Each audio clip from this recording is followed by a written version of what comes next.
Good afternoon, and today I'm going to be presenting my coffee and college students a presentation for my technical report writing class.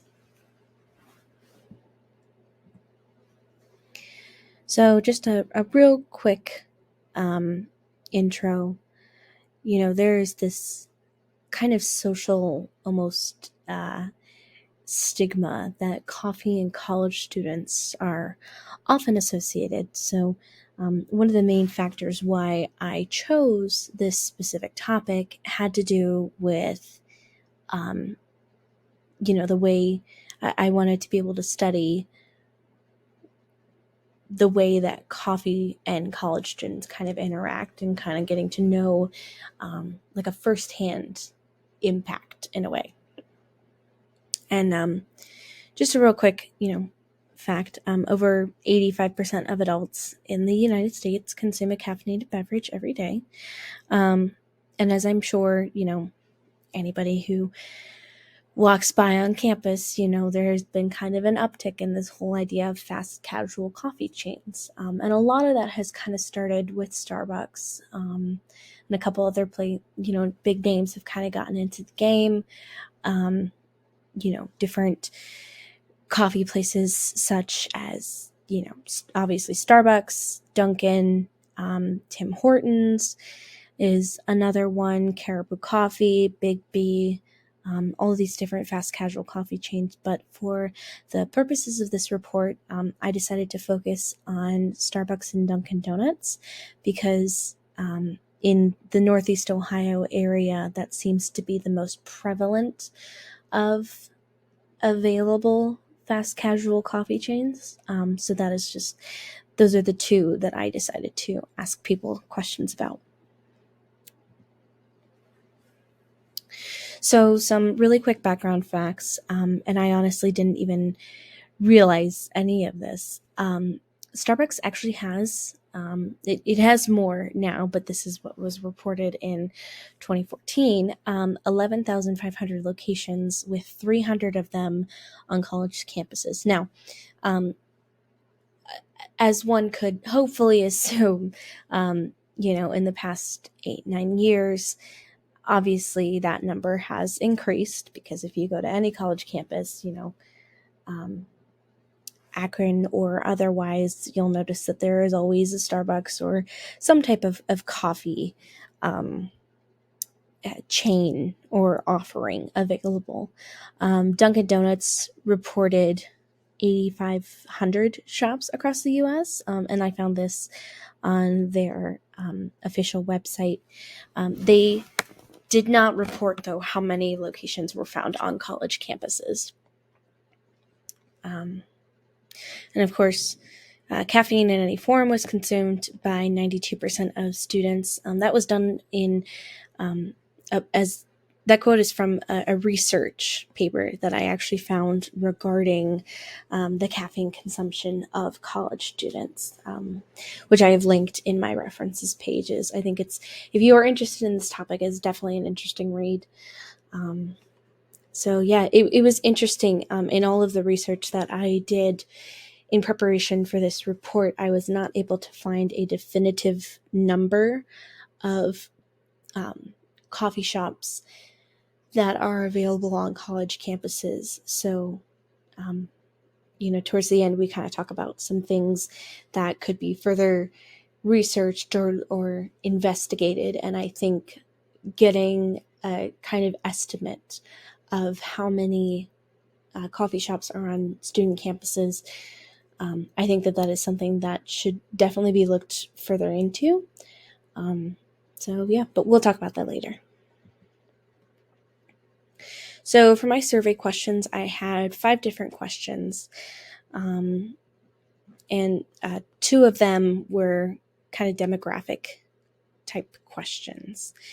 So my first question was, are you a commuter or non-commuter? My second question asked students how they chose to identify, so male, female, or non-binary.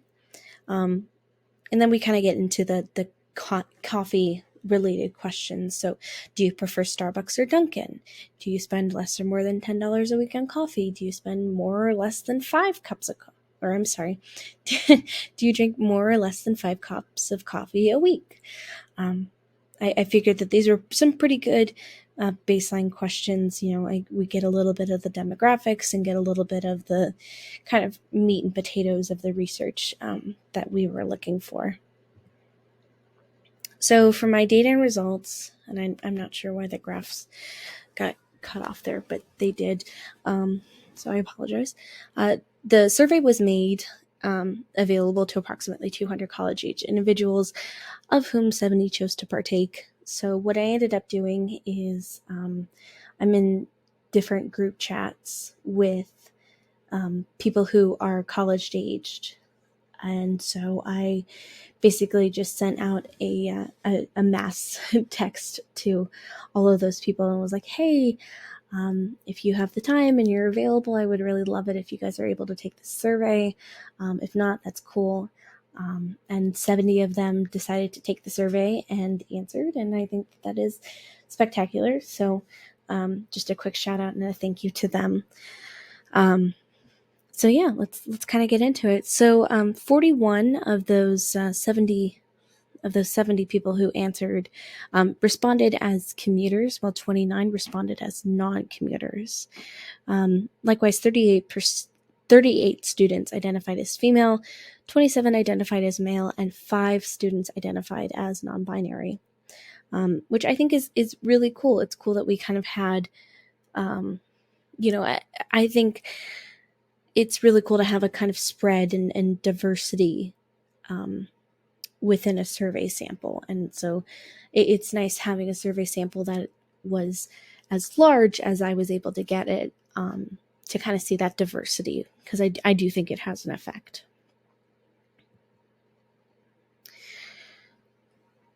So now we're kind of getting into the meat and potatoes of the questions that we were asking. So 47 students who responded that they preferred Starbucks over the 23 who reported that they preferred Dunkin'.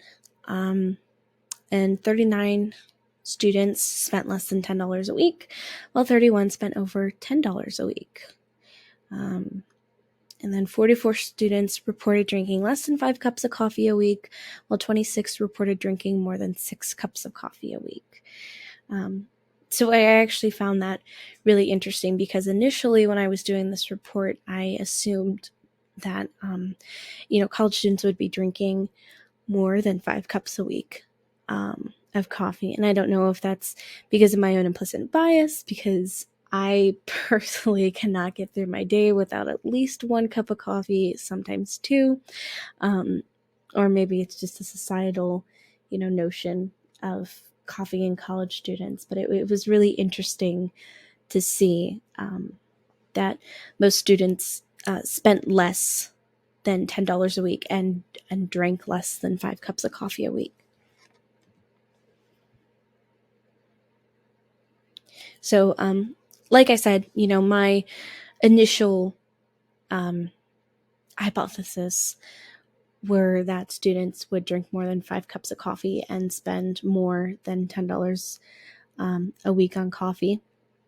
And as you can see, the conclusion says what it says. I would be interested. I think that further studies should be conducted to learn the impact of factors, such as region, in-campus offerings, and type of coffee or caffeine consumption. Before we kind of talked a little bit about how different regions have different coffee offerings. So, Northeast Ohio, when you think of fast casual coffee chain up here, you think of Starbucks or Dunkin'. Where if you go a little more west into the Midwest, you might be thinking Big B Coffee or Caribou Coffee. Or if you go, Northeast Ohio is kind of weird, because it's like a pocket almost, because if you go north of Northeast Ohio, And then south of Northeast Ohio, there's Tim Hortons, which is my personal favorite. That's what I grew up with. But yeah, I think that, the factors such as region and campus offerings are two really of the bigger things that I would love to learn the impact of. So yeah. And then here is my references. And like I said, I was talking about that research paper that was written by Mahoney, and all of those other long names. If you have a chance, absolutely go ahead and take a look at that. It is quite fascinating to learn all of the differences and nuances. So, yeah. Besides that, I hope everybody has a happy and healthy holiday and New Year. And yeah.